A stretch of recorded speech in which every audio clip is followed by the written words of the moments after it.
Assalamualaikum Ustaz. Waalaikumsalam. Apakah orang yang fasik itu disesatkan Allah selamanya?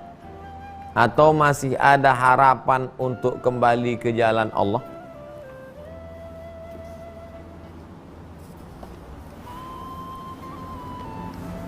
Apakah orang fasik itu disesatkan Allah untuk selamanya?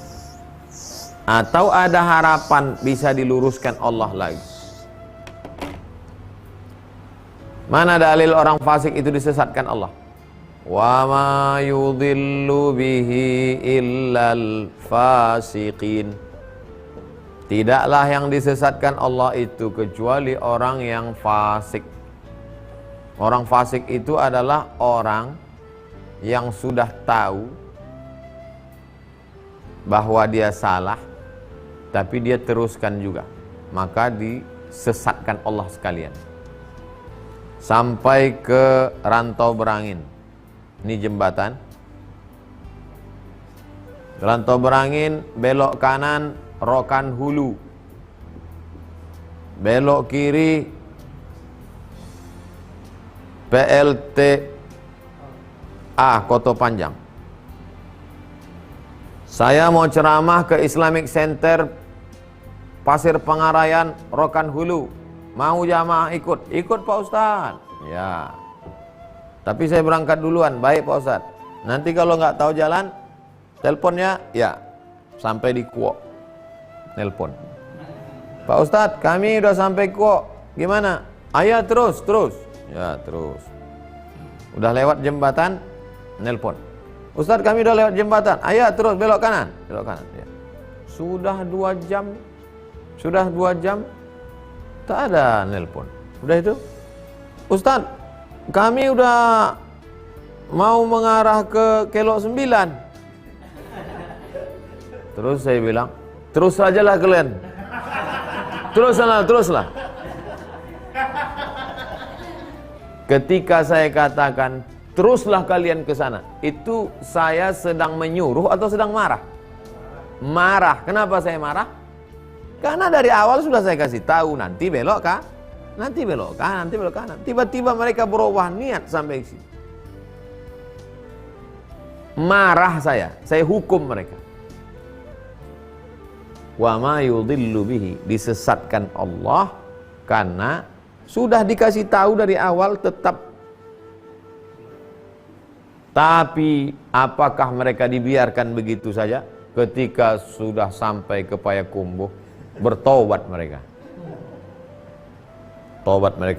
Kini kita nampaknya udah salah niat nih. Kita kan mau iktikaf di Islamic Center Pasir Pengarayan. Akhirnya kembali ke mereka berjalan. Ustadz, saya sadar bahwa dari awal kan niatnya mau iktikaf Pak Ustadz, bukan mau shopping ke Bukit Tinggi. Masih boleh saya ikut ke Islamic Pak Ustadz? Boleh. Saya terima taubat kalian sebelum acara dimulai. Kalau sudah acara dimulai, innallaha yaqbalu taubatal abdi qabla an yuharghir. Taubat masih diterima sebelum napas sampai nyawa ke tenggorokan. Nelponnya besok pagi jam 8 pas saya mau balik ke Pekanbaru. Ustadz, masih boleh kami ke pasir? Datanglah kalian ke pasir, aku udah balik dah.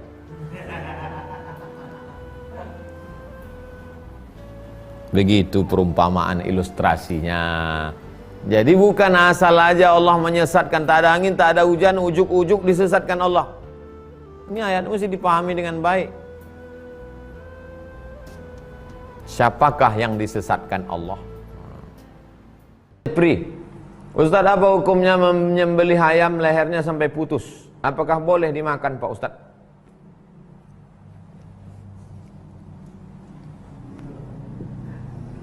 Leher binatang itu ada 2 uratnya Pak. 1 urat makan, 1 urat napas. Putus urat makan,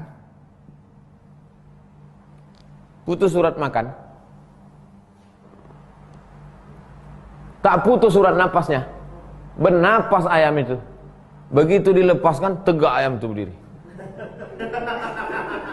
Tegak ayam. Dikasih padi, dikasih beras. Ayam itu mencatok beras itu dan keluar berasnya dari lubang leher. divideokan, diviralkan ke dalam Facebook. Ayam aneh, sudah mati bisa makan. Neraka jahanam tempatmu, karena sudah menyiksa binatang. Innallaha kataba ihsan. Allah mewajibkan kita berbuat baik walaupun pada binatang. Idza dzabhtum fa ahsinu dzabhah. Kalau kau menyembelih, sembelih dengan baik. Kalau tak pandai nyembelih, jangan kau sembelih. Berapa dosamu itu? Menyiksa. Ada. Ustaz kau tahu? Saya tonton di FB. Potongnya leher ayam itu, tapi urat napasnya dibiarkan. Makanlah ayam itu, keluar balik. Menyiksa ayam. Siap-siap kau di akhirat berjumpa sama ayam itu.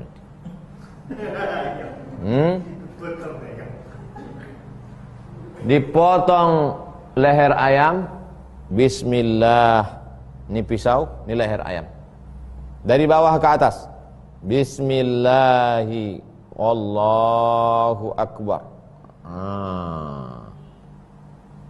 Bukan gitu.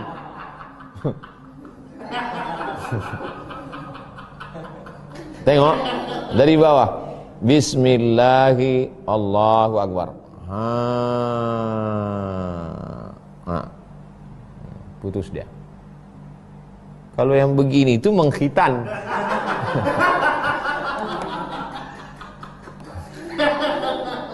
Maka putuslah dua urat tadi. Putuslah dua urat tadi, urat napas sama urat. Rupanya karena baru belajar, ayam tuh kecil, goloknya besar. Golok untuk sapi. Putus. Apakah haram? Tidak haram. Tidak haram. Apa hukum memotong sampai putus kepala? Tak haram. Paling tinggi makruh. Dan boleh dimakan. Boleh dimakan. Sesudah dimasak. Begitu Pak Jepri. Saya praktikkan cemana jilsatul muta'allim. Duduk. Sini Yasir.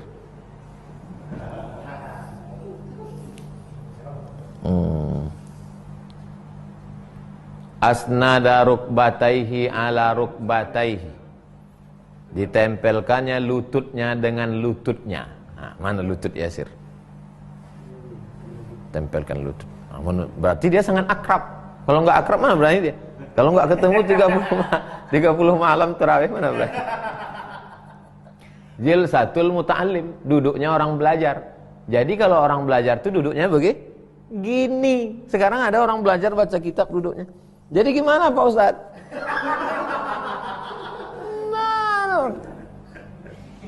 Dan Nabi pun waktu ngajar duduknya begini. Wada'a kafaihi ala rukbataihi. Diletakkannya kedua tapak tangannya di atas pahanya. Tapak tangan siapa? Tapak tangannya. Ini Jibril nih, yang bajunya sangat putih dan rambutnya sangat hitam. Diletakkannya kedua tapak tangannya di atas pahanya. Kalau pahanya paha Jibril, gini duduknya. Tapi kalau ke paha Nabi, berarti sangat dekat. Waktu itulah baru dia nanya, ma huwal akhbirni anil Islam. Tanyalah, akhbirni anil Islam. Udah jelas? Nah, begitulah. Jadi nanti yang ngajar arba'in dikasihnya contoh. Kok tahu engkau begini? Begitu dulu kami tengok Ustaz Abdul Somad.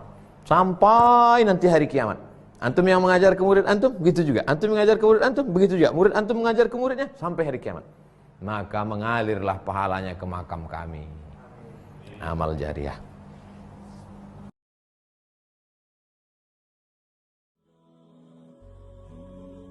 Dari IG Zios. Assalamualaikum Ustaz. Waalaikumsalam warahmatullahi wabarakatuh. Saya tak tahu harus kemana menyampaikan pertanyaan ini, tapi saya ingin sekali bertanya. Kenapa Allah tidak memberi kemampuan kepada manusia untuk memprediksi sebesar apa neraka itu, seluas apa neraka itu?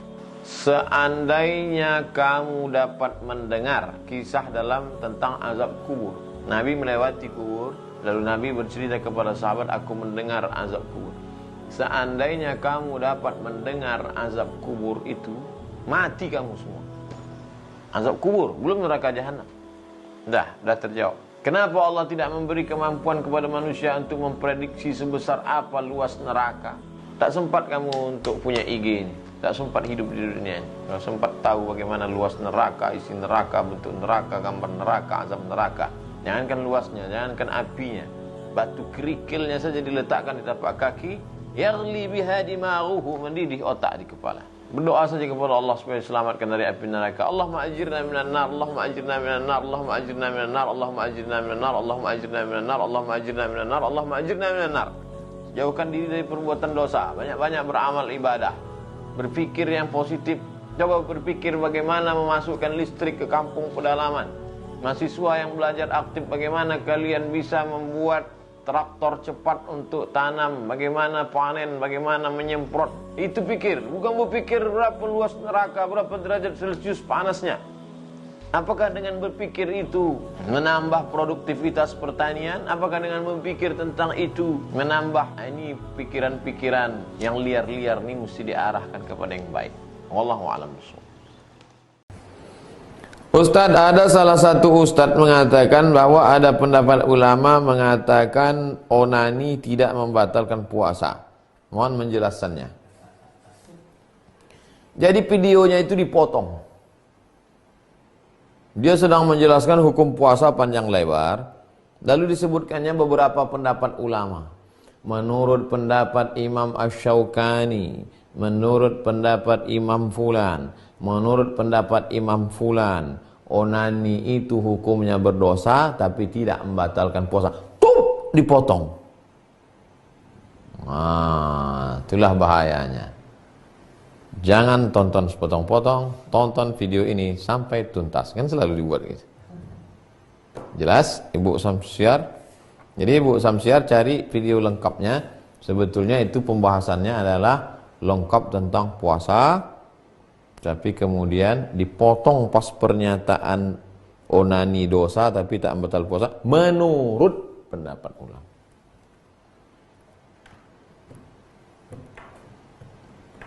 Dulu sebelum dia taubat, itu pun dipotongnya juga ayat yang penyair ilahi lastulil firdausi ahla wala aqwa 'alan naril jahimi. Itu setelah dia taubat itu. Sebelum dia taubat dia bersair juga. Apa kata dia? Lupa saya syairnya, terjemahannya. Aku minum-minum khamar ini karena Allah berkata celakalah orang yang sholat. Tak ada orang Allah mengatakan celaka orang minum khamar. Itulah maka aku mabuk. Kenapa kau mabuk? Karena Allah mengatakan yang celaka itu orang sholat. Fawailul lil musallin. Maka aku tak sholat. Setelah dia bertobat, minta ampun kepada Allah. Jadi cerita masalah orang motong-motong ini dari dulu. Ayat Quran aja dipotongnya, apalagi video ceramah orang.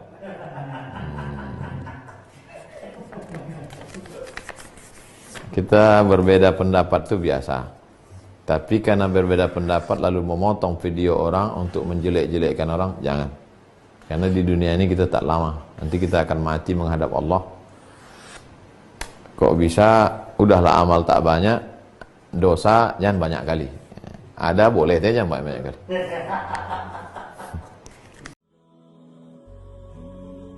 IG Isnaini. Pak Ustadz, dosakah kita kalau kita menyesal menikah dengan laki-laki yang ternyata ibadahnya kurang baik? Padahal tujuan saya menikah itu ingin dibimbing ke jalan yang lebih baik. Tapi boro-boro untuk membimbing saya, dia belajar agama aja sepertinya tidak tertarik. Padahal saya sedang hamil, saya ingin punya anak. Dulu sebelum menikah, kenapa tidak kenal dengan baik? Suruh dia datang pada bapakmu, pada adik, pada walimu, tanya dengan baik. Itulah gunanya ta'aruf. Li ta'aruf, supaya kamu kenal. Diambil dari kata urf, arafa. Ma'asyiruhunna bil ma'ruf, baik. Kamu kenal dia orang baik. Ini sudah terjadi baru menyesal.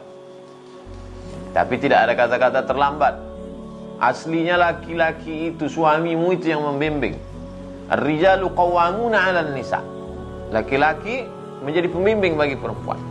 Tapi dalam hadis lain, kalau engkau sabar wahai perempuan, rahimallahu mura'atan, Allah merahmati seorang perempuan ahai qazat ahlahu, ay qazat zaujahu, perempuan yang tetap sabar, dibangunkannya suaminya, tetap dia ajak, tetap dia support, tetap dia bimbing. Berapa banyak laki-laki preman tengi akhirnya bertobat karena lembutnya istri. Mudah-mudahan Allah Subhanahu wa taala tetap menjaga. Wallahu a'lam bishawab. Dari IG MD Zunuren 12. Assalamualaikum Ustaz Abdul Somad. Waalaikumsalam warahmatullahi wabarakatuh. Ustaz, hukum meninggalkan pekerjaan untuk berangkat ke kajian. Dia punya kerjaan, ditinggalkannya kerjaannya, pergi dia ke pengajian. Apakah meninggalkan kerja tersebut juga akan dihisab nanti di akhirat? Mohon penjelasannya. Teman-teman, sahabat-sahabat yang bekerja di kantor atau PNS itu terbagi dua. Yang pertama yang menjadi pelayan masyarakat yang memang diambil waktunya. Dia mesti standby linmas antara pukul 8 pagi sampai jam 4 sore. 8 jam dia digaji. 1 menit 1 detiknya digaji dengan uang negara. Maka oleh sebab itu dia mesti standby di sana selama 8 jam. Ini jenis yang pertama. Jenis yang kedua adalah dia bukan diambil waktunya, tapi dia melaksanakan tugasnya. Kalau tugasnya sudah selesai, selesai. Dia ada tugas, kewajiban, diselesaikan. Selesai tugasnya. Nah, bagi kelompok yang kedua, selesai tugas, kebetulan dia cepat, siap, selesai, kosong, maka dia pergi mendengar pengajian, sholat zuhur, kantor dekat, ada tabligh akbar, hadir. Adapun orang yang mesti standby, maka dia ada masyarakat yang mengurus akte kelahiran, mengurus surat pengantar untuk camat, segala macam. Mana dia tidak ada pergi pengajian. Ingat, kullukum ra'in, kamu semua adalah pemimpin, wa kullukum mas'ulun ar ra'iyatih, akan ditanya di soal di hadapan Allah SWT. Sekecil faman ya'mal mithqala dzarratin khairan yarah. Hasil dari makan haram tadi, haram dimakan menjadi darah daging, na'udzubillah. Jaga makanan, doa akan dikabulkan Allah Subhanahu wa taala. Wallahu a'lam bishawab.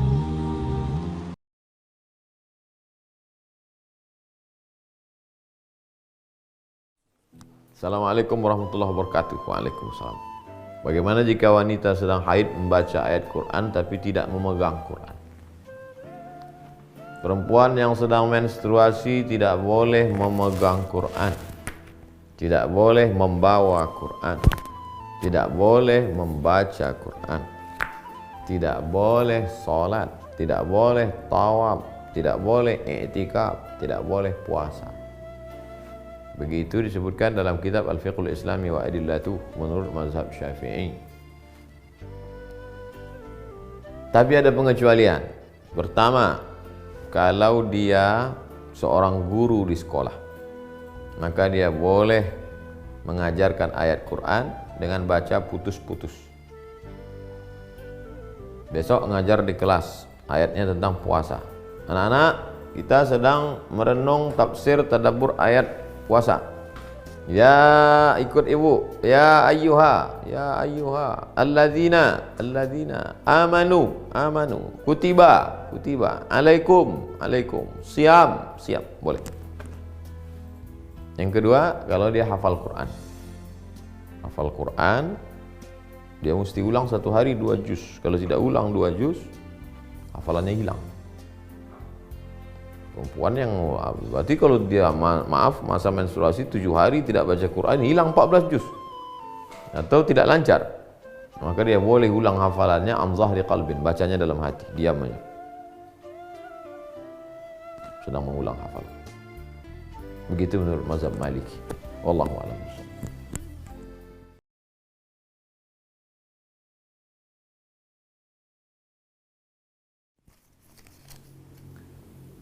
Izin mau nanya Ustadz, perjuangan untuk pemuda menurut Ustadz. Pertama, pemuda mesti membuat komunitas. Komunitas pemuda hijrah, komunitas mantan petato, komunitas jombloan sejati, komunitas bisnismen muda, komunitas hijabers, komunitas biker subuhan, komunitas pemuda, pokoknya komunitas. 2, setelah komunitas, dan dengan komunitas ini dia punya grup Besok kita Ahad kemana? Besok kita touring kemana? Besok kita program tabligh akbar apa? Besok. Nah, itu. Jadi dibuat semangat. Nggak bisa sendirian. Yang kedua, setelah punya komunitas, istiqomah. Nah, makanya grup-grup tunung. Yang tidak hadir sekian, harus ada punishment. Harus ada rule of the game, aturan. Yang melanggar harus ada hukuman. Setelah itu barulah husnul khatimah. Jamaah, istiqomah, husnul khatimah. Sepaket. Wallahu a'lam. Assalamualaikum warahmatullahi wabarakatuh. Waalaikumsalam. Saya ingin tanya, biasanya seorang laki-laki muslim memilih wanita solihah. Kalau saya tidak, saya justru ingin mendapatkan wanita yang biasa-biasa saja dan ingin membimbingnya. Tentu tidak sama semua orang. Ada seorang namanya Profesor Dr. Ismail Raji Al-Faruqi. Tentu orang selevel dia, ulama besar. Kalau kita pernah mendengar ada namanya IIU, International Islamic University, 2 di dunia, 1 di Islamabad, 1 di Malaysia. Itu adalah ide dari Ismail Raji Al-Faruqi. Nah, dia sama seperti adinda kita. Dia tidak mau nikah dengan perempuan biasa. Dia berdebat dengan orang Yahudi. Dia orang Palestina. Palestina dijajah Yahudi. Berdebat dia dengan perempuan Yahudi. Kalah perempuan itu, masuk Islam, nikah dengan dia. Tapi kalau tidak selevel Ismail Raji Al-Faruqi, cuman selevel Ismail pengurus masjid dekat rumah saya, jangan sampai 2 kali kerja. Karena kamu kerja cari nafkah, kerja cari makan, sampai rumah kerja lagi mendidik dia. Carilah perempuan yang santriwati, yang hafal Quran, yang mengerti, yang sabar, tidak ada duit sabar, sehingga bebanmu ringan. Tapi kalau selevel engkau dengan Ismail Raji Al-Faruqi, kau carilah Yahudi yang perlu berdebat, kau debat, kalah dia, menikah kau dengan. Ukurlah iman, ukur ilmu, ukur kemampuan. Wallahu a'lam. Saya mimpi almarhumah ibu saya minta makan kepada saya. Apa artinya? Ummi matat, makku mati, meninggal dunia. Afa atasaddaqu anha, apakah aku boleh bersedekah? Kata Nabi, tasaddaq, bersedekahlah. Ayu sadaqatu afdal, apa sedekah yang paling afdal? Saqiyul ma, memberikan air minum. Sedekah paling afdal memberi air minum. Wahai Pak Hasan Basri, jangan tunda-tunda, besok pagi beli minuman, beli sirup agak 3 botol, sanggup 10 botol, bagus, beras 10 kilo, kasih ke fakir miskin. Tak perlu disebutkan ini untuk almarhumah omakku, tak perlu. Otomatis sampai. Sesuai kemampuan. Kadang beberapa jamaah pas saya katakan gitu, insya Allah Pak Ustadz, saya minta izin dulu ke istri saya. Rupanya duit belanja itu dipegang bini semua. Di IG Teni Salma. Assalamualaikum. Waalaikumsalam warahmatullahi wabarakatuh. Ada yang mau saya tanyakan soal puasa sunat Ayyamul Bait. Ayam hari, Bait putih. Kenapa disebut hari putih? Karena saat itu bulan sedang terang benderang menyinari bumi yang hitam, seolah-olah dia menjadi putih karena putihnya cahaya terang benderang. Maka begitu juga kita manusia yang banyak silap salah dosa hitam dengan maksiat ini, ingin putih seputih cahaya, maka berpuasa pada hari ke-13, 14, 15. Bagaimana dengan puasa Senin Kamis? Kalau mampu puasa dalam 1 bulan 30 hari itu 3, 13, 14, 15. Saya bisa lebih banyak lagi daripada itu, 8 hari, Senin, Kamis, Senin, Kamis, Senin, Kamis, Senin, Kamis. Saya bisa lebih banyak lagi daripada itu. Yasumu yauman wa yuftiru yauman. Puasa sehari, makan sehari. Puasa lagi, makan lagi. Puasa Nabi Daud. Ahabbu shaum ilallah shaumi Daud. Puasa yang paling dicintai Allah adalah puasa Nabi Daud alaihi salam. Bagaimana kalau puasa terus setiap hari? Ada, seperti ulama ikhtilaf. Sebagian sahabat melaksanakannya. Abdullah bin Umar, Aisyah radhiyallahu anhuma. Mari beliau melaksanakan puasa namanya puasa ad-dahr, puasa sepanjang masa. Wallahu a'lam. Ustadz, saya sudah berpisah tapi masih tinggal serumah karena ingin mendidik anak, dan saya menganggap adik kakak, apa hukumnya Pak Ustaz? La yakhluwanna rajulun ma'amra'atin illa ma'adhi mahramin. Tidak boleh berdua-duaan laki-laki dengan perempuan kecuali dengan mahram.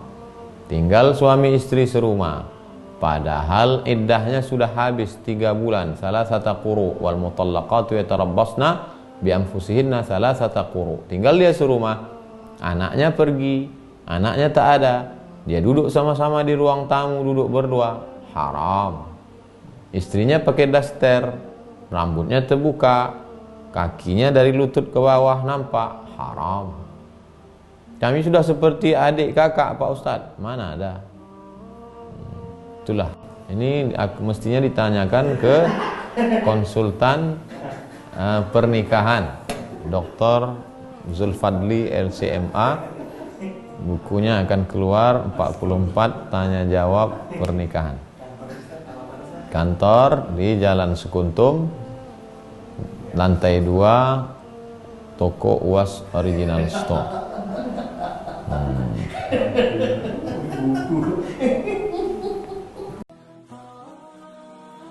Ustadz, apa boleh seorang ibu membantu anaknya mengqadha puasa karena sudah mau masuk Ramadan, belum selesai mengqadha puasa?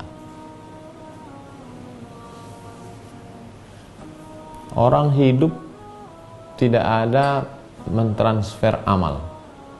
Anaknya punya hutang puasa 20 hari karena hamil atau menyusukan anak.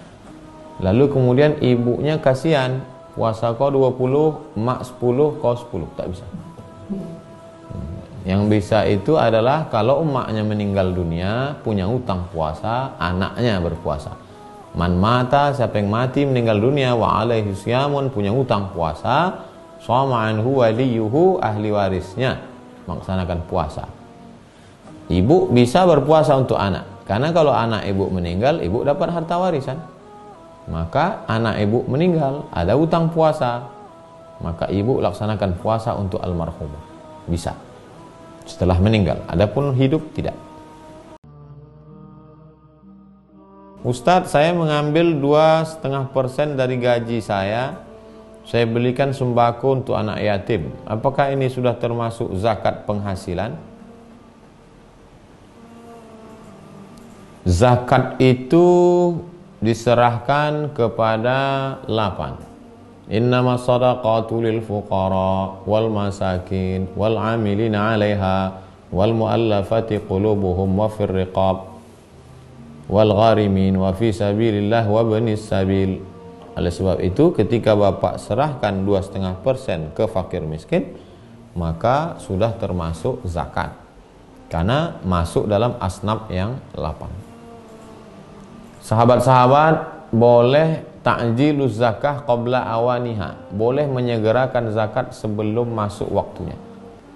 Jadi kalau zakatnya biasa diserahkan setahun sekali bulan Zulqa'dah, boleh disegerakan di bulan Sya'ban, Ramadan, Syawal, Zulqa'dah, padahal 3 bulan lagi, boleh sekarang disegerakan, berikan ke fakir miskin. Saudara-saudara kita sekarang amat sangat membutuhkan. Hitung tetangga kita, kata Imam Sufyan Ats-Tsauri, tetangga itu 40 rumah ke depan, 40 rumah ke belakang, 40 rumah ke kanan, 40 rumah ke kiri. Semua jamaah besok pagi coba cek 40 rumah ke depan, 40 rumah ke belakang, 40 ke kanan, 40 ke kiri. Kita amalkan kaji kita malam ini. Cek berapa yang fakir miskin, berapa anak yatim, langsung. Masjid-masjid mulai. Karena ini sekarang musim sulit. Mari kita bantu. Ustadz, bagaimana sikap terbaik kita bila sedang puasa sunat, kemudian di kantor ada yang belikan kita sarapan?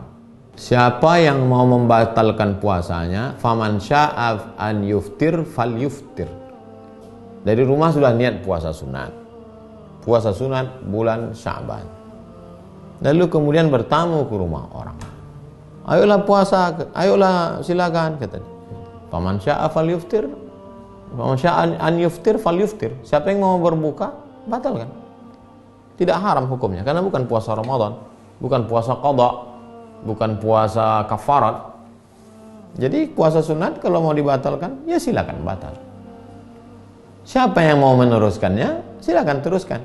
Itulah enaknya kalau kita ngaji, teman kita ngaji. Kalau kita ngaji, teman kita ngaji. Ketika kita katakan, saya sedang puasa, dia tidak akan paksa. Dan kalau kita juga makan, dia juga tidak akan ketawakan kita. Karena dia tahu kita punya dua pilihan, mau makan atau lanjutkan.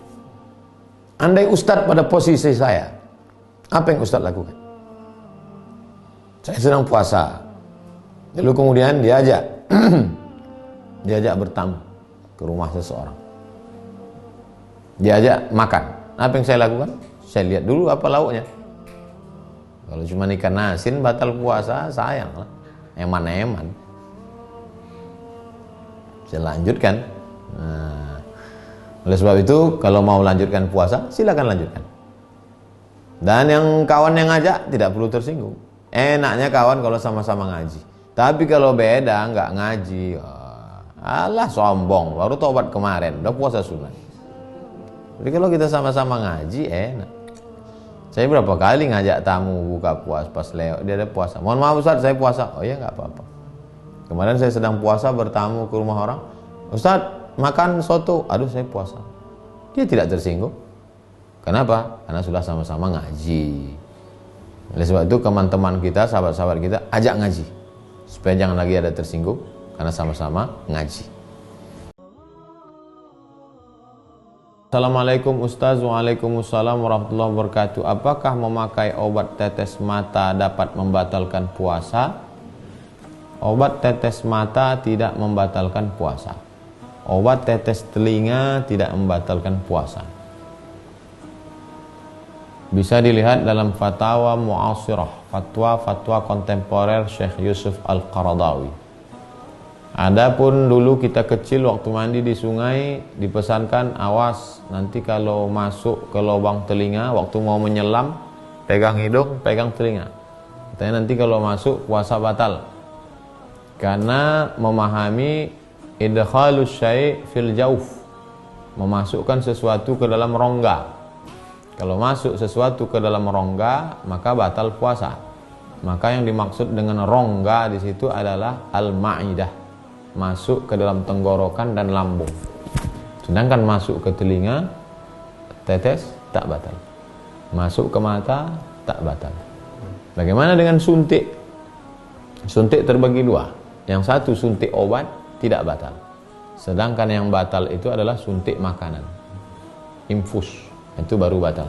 Begitu fatwa Syekh Yusuf Al-Qaradawi. Sudah kami terjemahkan dalam buku 30 fatwa seputar Ramadan, Syekh Qaradawi, Syekh Atiyah Saqar, Syekh Ali Jum'ah. Bunga rampai 30 fatwa seputar Ramadan.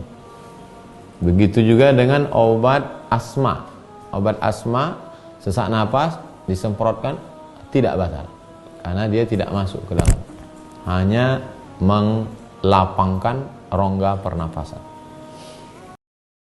Assalamualaikum warahmatullahi wabarakatuh. Waalaikumsalam warahmatullahi wabarakatuh. Bagaimana caranya meningkatkan iman, takwa kepada Allah?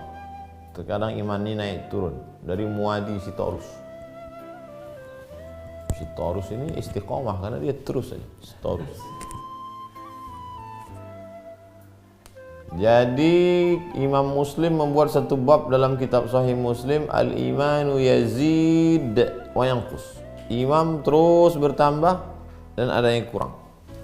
Kapan dia bertambah? Yazidu bit ta'ati, bertambah dengan ketaatan. Berkumpul bersama orang taat dalam sebuah ketaatan, salat, zikir, baca Quran, di tempat majelis taat, iman nambah.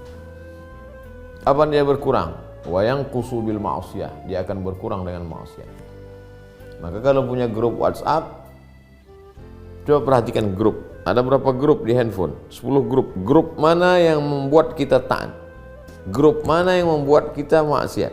Grup yang membuat maksiat, out, cabut, resign.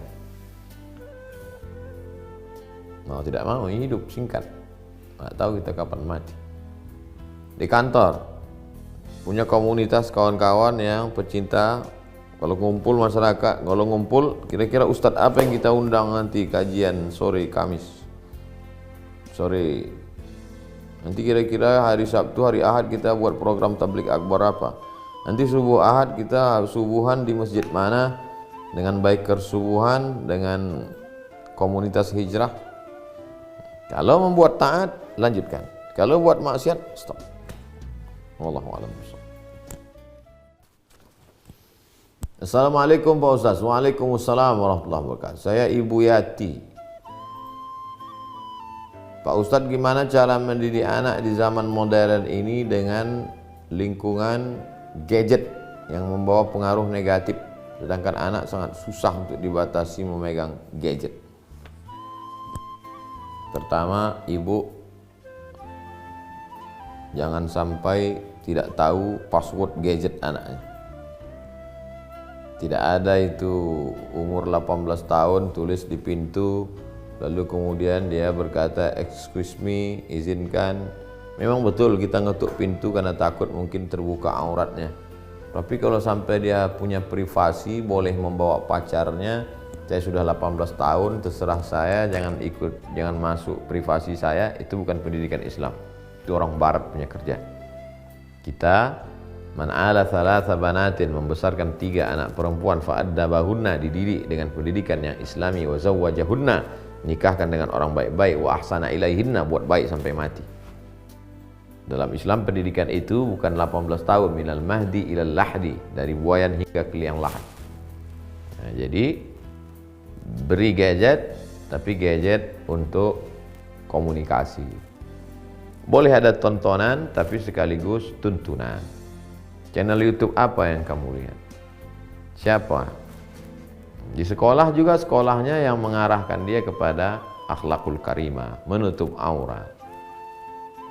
Maka pilihlah sekolah, lihat kurikulumnya, berapa pelajaran agamanya, bagaimana guru-gurunya di sekolah. Kalau gurunya mengajak party, gurunya tidak berhijab, gurunya juga pacaran, gimana anak-anak kita? Seorang bapak tidak akan mungkin melepas istrinya yang sedang hamil ke bidan yang tidak jelas sekolahnya. Dia pasti akan cari bidan berijazah, karena dia takut nyawa istrinya melayang dan nyawa anaknya melayang. Bagaimana mungkin seorang ayah dan ibu bisa melepas pendidikan anaknya? Ini bukan nyawa, lebih daripada nyawa, karena nyawa habis mati, selesai. Tapi ini bagaimana kehidupan dia setelah mati, di alam kubur, di alam yaumil ba'si, hari berbangkit, di titian siratal mustaqim menuju surga Allah. Bagaimana dia lepaskan anaknya ke guru yang akidahnya tidak benar, tidak mendidik anak ke jalan Allah SWT. Padahal guru adalah digugu dan ditiru. Kenapa penekanan sekolah begitu penting? Karena anak lebih lama di sekolah daripada di rumah.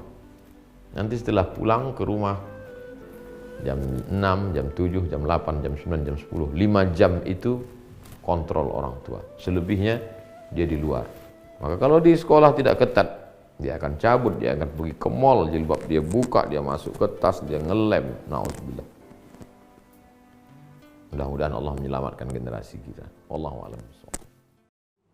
Ustaz, apa hukumnya mengganti hayya 'alas shalah ketika azan? Sallu fi rihalikum, karena ada DKM yang melarang mengganti kalimat itu. Mungkin DKM itu belum ngaji. Hai DKM, Dewan Kemakmuran Masjid, ketika terjadi wabah, fungsi azan 2. Pertama, ngasih masuk waktu, ngasih tahu masuk waktu.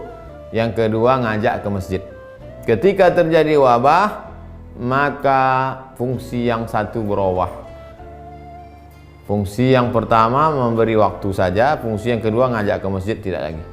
Makanya asyhadu anna Muhammadar Rasulullah. Asyhadu anna Muhammadar Rasulullah. Sallu fi rihalikum. Salatlah kamu di rumah saja. Tak usah pakai bahasa Indonesia pula. Itu sunnah. Nah, jadi dulu zaman Nabi, zaman sahabat, kalau terjadi wabah, mereka gitu. Sallu fi rihalikum. Sallu fi buyutikum. Salatlah kamu di rumah saja. Waktu itu tak ada DKM ngamuk-ngamuk. DKM sekarang aja ngamuk. DKM tak mengaji. Pengurus masjid. Bapak pengurus ya? Ya. Ngaji tidak? Gaya bukan main lagi. Maju ke depan.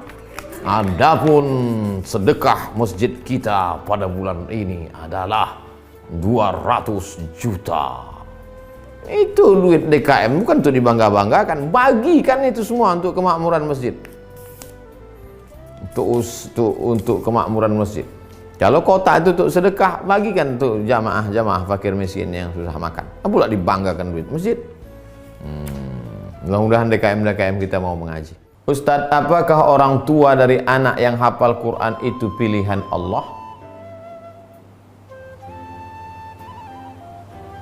Itu pembahasan kita stasiun keberapa kemarin itu? Murad, iradah, diinginkan Allah, dipilih Allah. Wahai bapak-bapak yang anaknya hafal Quran, ibu-ibu yang mengandung anaknya hafal Quran, jangan kau pandang bahwa itu amalmu. Wow, kalau bukan saya yang mendidiknya itu kemarin, nanti datang ujubmu, diuji Allah engkau. Maka katakanlah, inilah pilihan Allah. Karena ada kudrat dan iradah Allah lah, maka bisa begitu. Bagaimana cara memantaskan diri menjadi orang tua anak-anak penghafal Quran? Berusaha. Kita tak sanggup mendidik dia di rumah karena kita tak mampu, masukkan ke pondok tahfiz, masukkan ke rumah tahfiz. Di usia-usia emas, SD, SMP, SMA, sanawiyah, aliyah. Nanti kalau udah kuliah berat kepalanya, udah banyak mata pelajaran. Pak Ustadz, apa hukumnya memberi jarak sholat 1 meter dalam sholat berjamaah di saat wabah? Sawus sufuf, luruskan shaf. Makna sawus sufuf, 1, lurus. Makna sawus sufuf, rapat. Qadamun bi qadamin, kaki rapat dengan kaki, mangkibun bi mangkibin, bahu dengan bahu. Tapi karena tak bisa rapat, karena kata para dokter ini wabah penyakit hama corona ini bisa melekat di kain. Dia tidak hanya di tangan, tapi bisa di kain. Bahkan di kain ini bisa dia 9 jam. Maka sajadah-sajadah di masjid digulung.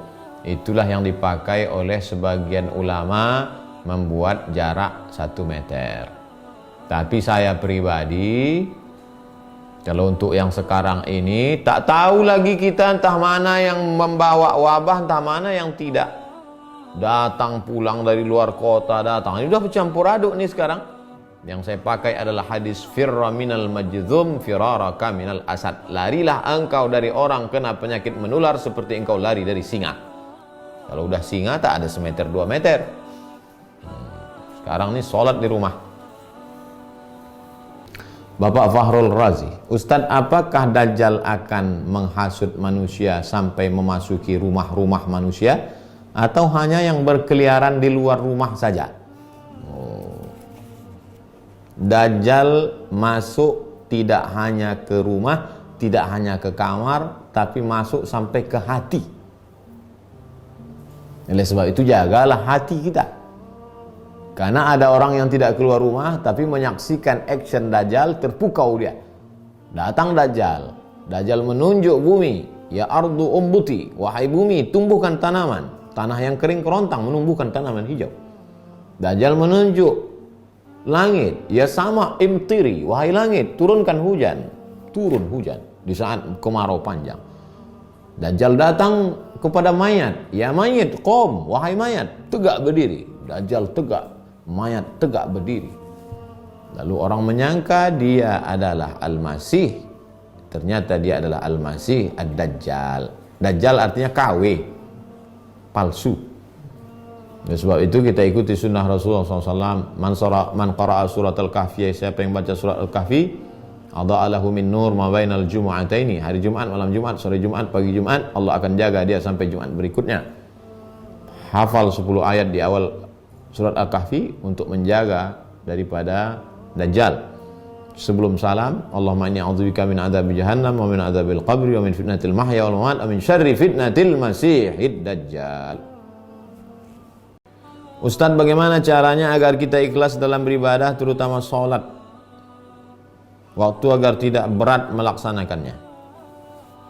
Pertama berat, lama-lama kata orang Melayu Allah bisa karena biasa, lama-lama menjadi keperluan, hajat, kebutuhan. Kalau tak sholat macam ada yang kurang. Itu memang proses. Pertama berat, setelah itu mulai terbiasa, setelah itu menjadi kebutuhan. Berapa lama prosesnya? Bukan 10 tahun, bisa jadi 20 tahun. Dulu ada seorang ulama, dia bercerita, saya baru merasakan manisnya sholat ini berapa lama Kiai? Setelah 20 tahun. Nah, oleh sebab itu kita belum ada apa-apa. Kita dalam proses menuju itu. Senantiasa lihat dirimu buruk, senantiasa lihat dirimu orang yang tidak taat, sehingga dengan itu Allah Subhanahu wa taala akan mengangkat derajat kita. Jangan pernah merasa diri kita udah paling khusyuk, udah paling mulia, udah paling hebat. Ustadz, apa hukum meninggalkan sholat Jumat sampai 3 kali berturut-turut?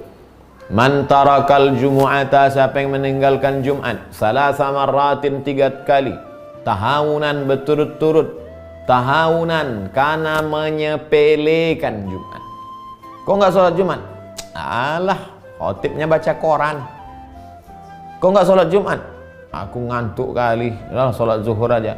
Siapa yang meninggalkan sholat Jumat 3 kali berturut-turut karena menyepelekan sholat Jumat, taba'allahu ala qalbi, dikunci Allah hatinya. Taba'a, surat setelah masuk ke dalam amplop, lalu kemudian ditobak, terkunci, tak masuk lagi. Begitulah orang yang meninggalkan sholat Jumat. Tapi Jumat ini kita udah 3 kali nggak sholat Jumat. Kenapa? Karena wabah corona. Oleh sebab itu tidak termasuk kita ke dalamnya, karena ada sebab. 300 siswa sekolah anu terkontaminasi. Kenapa? Karena kalau sudah kena satu masjid. Ustadz Somad, ini persidangan hari ini pakai online. Bapak jaksa, bapak hakim, bapak polisi, bapak pengacara, dan narapidana terdakwa. Terdakwa tidak boleh satu majelis. Kenapa begitu, Pak? Karena kalau sampai dia terkena ini, si terdakwa ini, masuk dia ke sel, di sel ada 1200, kena semuanya. Darul mafasid muqaddam ala jalbil masalih. Siapa yang menjamin bahwa sekarang ini steril? Kecuali ada alatnya. Ada alatnya macam kacamata detektor. Siapa yang punya corona, nampak merah. Nampak merah sana, merah sana, hijau, masuk. Kalau itu bisa dipasang di pintu masjid. Semua yang masuk masjid ini steril, laksanakan sholat Jumat. Bisa. Ada alatnya sekarang? Tak ada. Maka tak jadi sholat Jumat. Firra minal majzum, larilah engkau dari orang yang terkontaminasi kena penyakit menular ini. Firaraka minal asad, sebagaimana kau lari dari singa. Corona ciptaan Allah, saya pun ciptaan Allah. Oh, kalau gitu dibalik, singa ciptaan Allah. Hadapilah singa. Tapi Ustaz mengatakan corona itu jundun min junudillah. Bukan kata saya. 7 ulama di dunia ini mengatakan dia jundun min junudillah. Berdasarkan hadis Nabi dari riwayat Aisyah. Ya ba'asuhullahu, wabah penyakit itu dikirim oleh Allah azaban, menjadi azab liman yasha, bagi siapa yang dikehendaki Allah. Ada wabah itu menjadi azab bagi orang-orang yang dikehendaki Allah. Tapi bagi orang yang beriman, rahmatan lil mu'minin, menjadi rahmat bagi orang beriman. Yang mestinya dia mati konyol berubah menjadi mati syahid. Pahami baik-baik. IG Edi Warnas. Assalamualaikum Pak Ustaz. Waalaikumsalam warahmatullahi wabarakatuh. Saya mau tanya, di zaman Nabi Nuh semua manusia dan binatang masuk dalam kapal. Apakah banjir itu mencakup seluruh dunia Apakah kita yang hidup sekarang ini adalah keturunan dari Nabi Nuh? Mohon penjelasannya. Banjir bandang Nabi Nuh itu, ya bunayya rakab ma'ana, wahai anakku marilah naik ke atas perahu bapak. Apa kata anaknya? Kan ansa'awi ila jabalin ya'simuni minal ma'. Aku akan naik ke atas bukit yang bisa menyelamatkan aku dari air. Tapi kemudian ternyata banjir bandang itu menenggelamkan bukit beserta isinya, beserta anak Nabi Nuh, yaitu Kan'an. Maka apa kata Nabi Nuh berdoa? Ya Rabbi inna bni min ahli, ya Allah itu anakku ya Allah. Apa kata Allah? Innaku laysa min ahlik, dia bukan anakmu, innaku amalun ghairu salih. Apakah banjir ini hanya di kampung Nabi Nuh atau seluruh dunia? Seluruh dunia tenggelam semuanya. Lalu apakah kita ini keturunan Nabi Nuh? Ya. Nabi Nuh meninggalkan anak 3 orang, Sam, Ham, Yafis. Sam inilah bapak moyangnya orang Arab dan orang Yahudi. Ham itu adalah bapak moyangnya orang Afrika. Yafis itu adalah bapak moyangnya orang disebut dengan Abu Ya'juj wa Ma'juj, Mongol yang berkulit putih.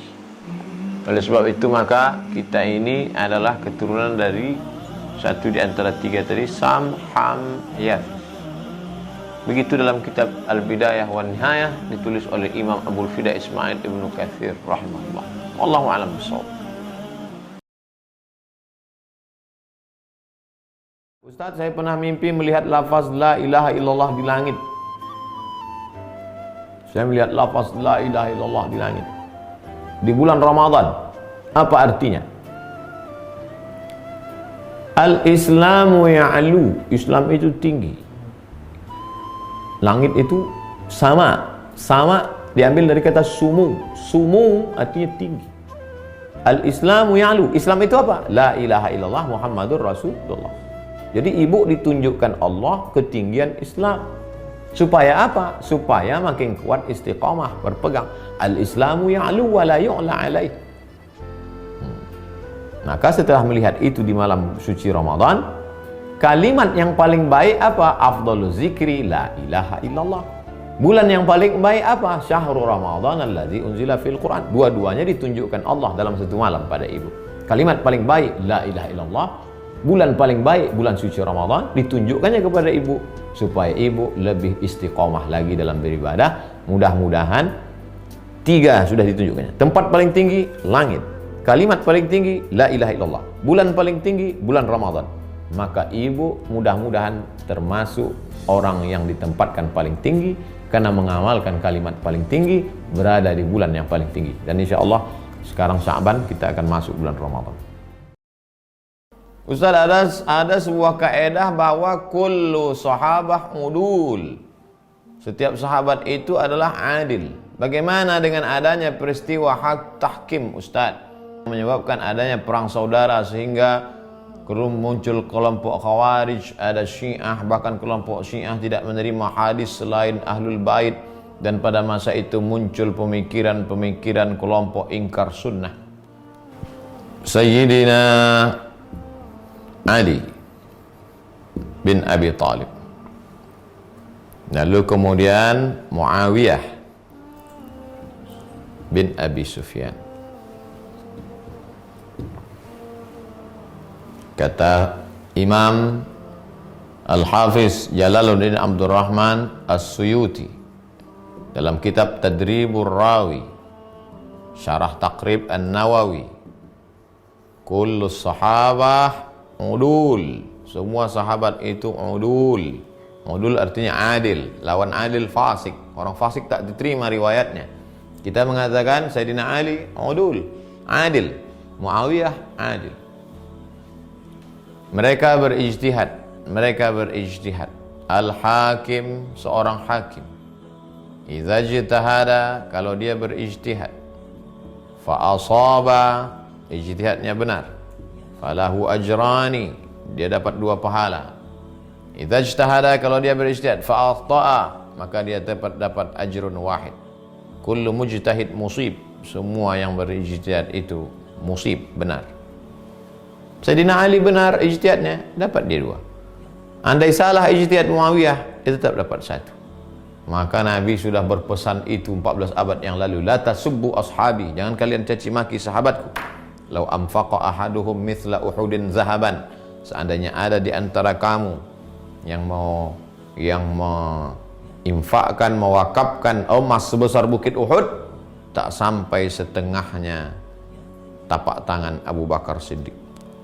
Oleh sebab itu, di antara ajaran ahlu sunnah wal jamaah, kita tidak mencaci maki sahabat Nabi. Berbeda dengan Syiah yang mencaci maki sahabat Nabi.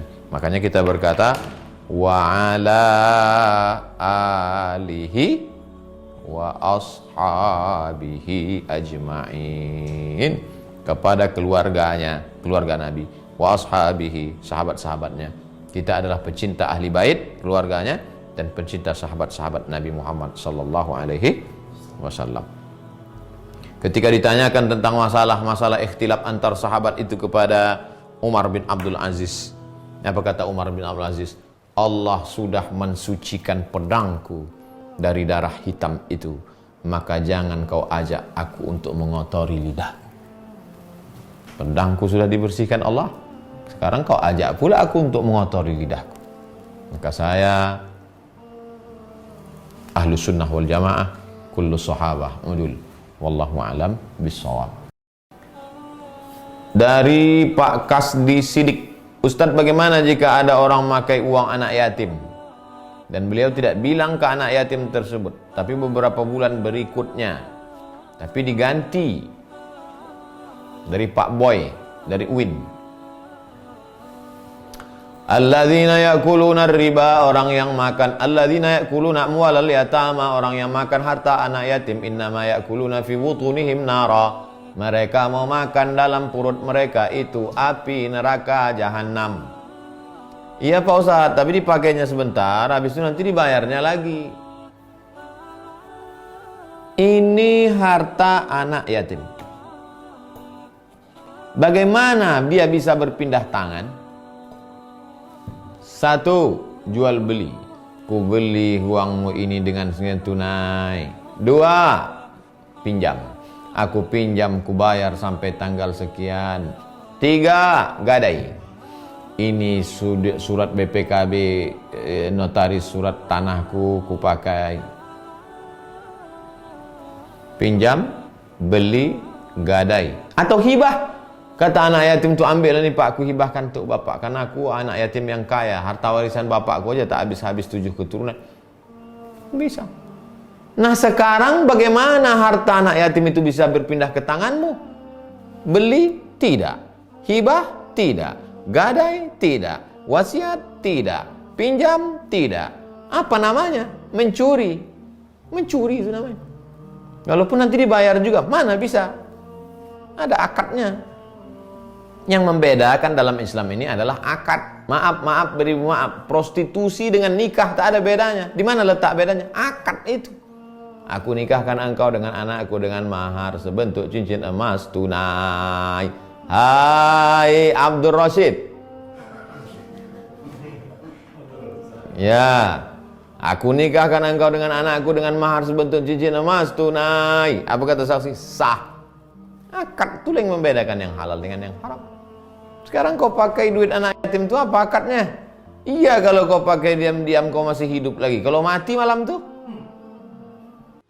Bagaimana hukum istri yang berselingkuh karena ekonomi dan suami tidak berusaha memenuhi nafkah?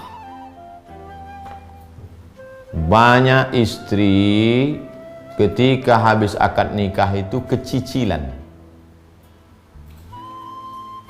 Padahal waktu itu dia duduk di situ. Tidak ada perempuan perlu duduk di majelis akad nikah. Coba tanya orang-orang tua di Kabupaten Siak di Riau tahun 50-an. Yang nikah tahun 50-an, coba tanya, ada tak perempuan di majelis akad nikah? Tak ada. Yang ada di situ hanya mempelai laki-laki dengan wali dengan 2 saksi.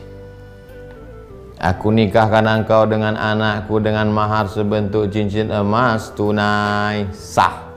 Mempelai perempuan tak ada situ. Sebelum akad nikah itu diutus 1 orang ke kamar untuk nanya, mau tak dia? Mau tak kau dengan laki-laki ini? Kata dia di dalam diam. As-sukutu alamatur ridha. Sekarang inilah baru perempuan itu keluar sambil foto-foto. Cheese. Perempuan tidak hadir di majelis akad. Lalu kenapa perempuan dihadirkan sekarang duduk di situ? Untuk mendengar ucapan suami membaca sirat ta'liq. Tapi ketika suami dengan Pak Kua baca itu, si perempuan kecicilan si selfie. Perempuan-perempuan yang akan nikah, dengarkan ucapan sirat ta'liq. Apa kata Pak Kua? Baca. Wa ashiruhunna bil ma'ruf. Jika saya meninggalkan dia. Berapa bulan Pak Kua? 3 bulan berturut-turut. Tidak memberikan nafkah zahir dan batin. Dan dia datang ke pengadilan agama. Bagaimana hukum istri berselingkuh karena ekonomi? Kau tunggu 3 bulan.